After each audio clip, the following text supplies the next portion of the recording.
좋습니다. 계속해서 이번 주 한 주 내내 피할 수 없는 글로벌적인 하방 압력이 가해지고 있습니다. 건칩스도 마찬가지로 그 IP가 지금 주목받기 딱 좋은 시기이나 좀 주가가 글로벌적인 이 이슈 때문에 빠지고 있는 걸로 보이는데요. 제가 봤을 때는 그렇습니다. SMH 지수라든지 나스닥 지수 오늘 또 급락했었죠. 어제 저녁에 좀 빠졌고요. AI 산업의 지표라고 할 수 있는 TSMC랑 ASML 실적 발표가 있었는데, 컨센보다 좀 상회하는 모양새는 나왔습니다. 그렇기 때문에 AI 산업에 대한 어떤 불신이라든지 이런 것들은 조금 사러 들을 만도 한데, 근데 이제 눈높이가 너무 높다 보니까 좀 실망 매물이 나오고 있는 것 같고, 가격 조정이 그래서 이루어지고 있는 것 같고요. 첫 번째 이유로는 아무래도 이제 트럼프가 주말 동안에 피격을 당했기 때문에 그 부분이 아무래도 이제 대통령 선거에서 좀 당선될 가능성이 높다 보니까 11월 달에 대선이죠. 그 11월 달 전까지는 금리 인하하지 말라는 또 연준의 압박을 가하고 있는 상황이고, 그렇다 보니 우리 입장에서는 7월, 9월, 11월 이렇게 세 차례 인하를 한다면은 가장 좋은 시나리오일 텐데, 그렇지 못할 가능성이 있다 보니까 외국인 자본이 빠지면서 이 코스피 지수도 좀 빠지고 있는 움직임이죠. 여하튼간에 이슈 중심으로 해서 좀 말씀을 또 상세하게 드려볼게요. 주가 한번 보시죠. 일단은 이거는 SMH ETF입니다. SMH라고 하면은 엔비디아라든지 TSMC, ASML 이런 유수한 기업의 반도체 업체들 25개 업체들이 들어가 있는 ETF입니다.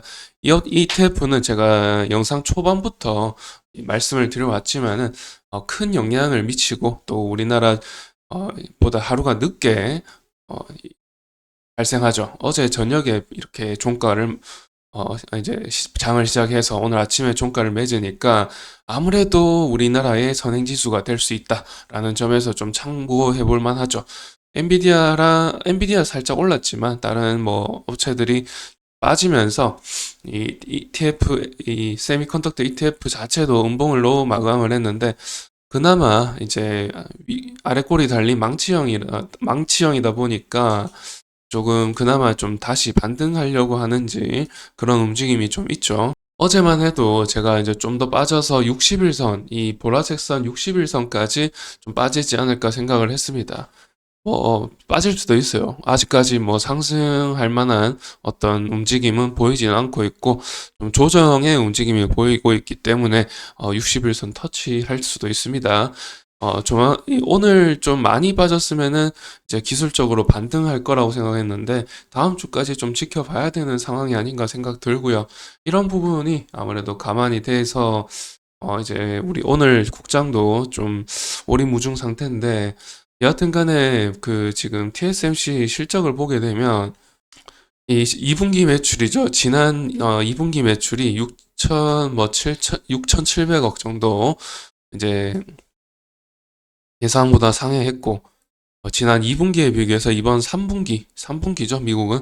3분기에는 32% 매출이 증가했습니다. 이런 것을 봤을 때 AI 데이터 센터 향으로 AI 반도체라든지 HBM이라든지 SSD, ESSD 같은 경우 매출이 급증할 것이라는 거는 이제 좀 명실상부한 얘기입니다. 명약 가능하고 그런 이제 좀 기정사실화된 사실인데, 글로벌적으로는 조금 그래도 예상치보다 못 미친다. 조금 더 많이 나와야 되는데 못 미친다라는 어떤 그런 요소가 가미되어서 ETF가 좀 빠졌다라고 보시면 되겠고요. 그러나 제가 생각하기로는 이제 슬슬 IP 업체에 주목을 좀 해봐야 된다고 생각하는 게 사이클이라는 게 있죠. 반도체 사이클. 잠시만요. 이렇게 우상향하는 사이클이죠. 원래는 이제 기본적으로 경기는 우상향합니다. 그런데 이렇게 하방으로 한번 침체를 겪었다가 이렇게 호황으로 가는 움직임 사이클이 있죠. 이때가 제가 생각하기로는 23년입니다. 23년에 굉장히 여파가 좋지 않았고, 이후로 지금 회복하고 있는 단계가 24년이라고 생각 들고, 또 이제 호황까지가 이제 25에서 26년이 아닐까 생각이 들고, 이제 침체기가 27년이 되지 않을까 생각이 듭니다. 이렇게 되는 사이클인데, 가온칩스의 주가를 보게 되면 아무래도 이렇게 이렇게 올랐었죠.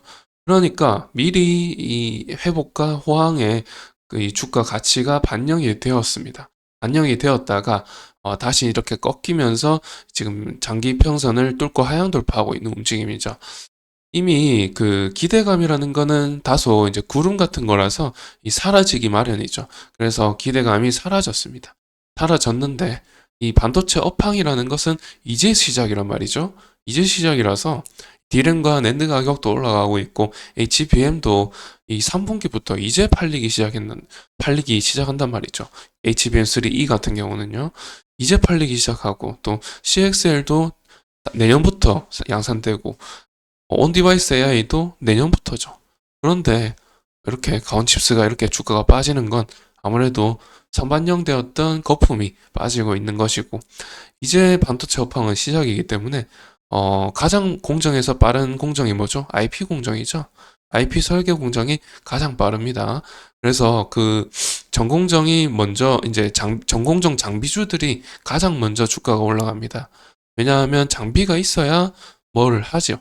아이템 업체들이 뭘 할 수가 있죠.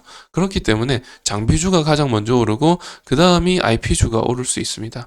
그래서 저는 이제 장비주 이제 지금 계속해서 오르다가 이제 트럼프 이슈로 좀 빠지고 있지만은 얼마 전까지만 해도 지난주만 해도 장비주 많이 올랐죠. 이런 특성이 있고 그렇기 때문에 이제 IP 업체에 좀 주목해 봐야 된다라는 점에서 다시 반등해서 올라갈 가능성이 있기 때문에 말씀드리는 겁니다.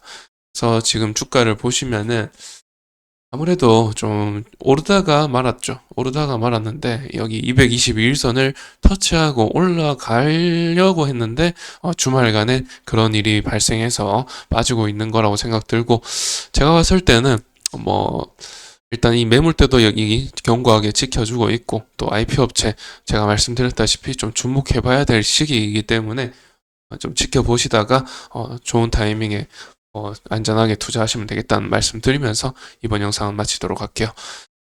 또 새로운 이슈 있으면은 새롭게 또 찾아뵙도록 하고 영상 마치겠습니다. 감사합니다.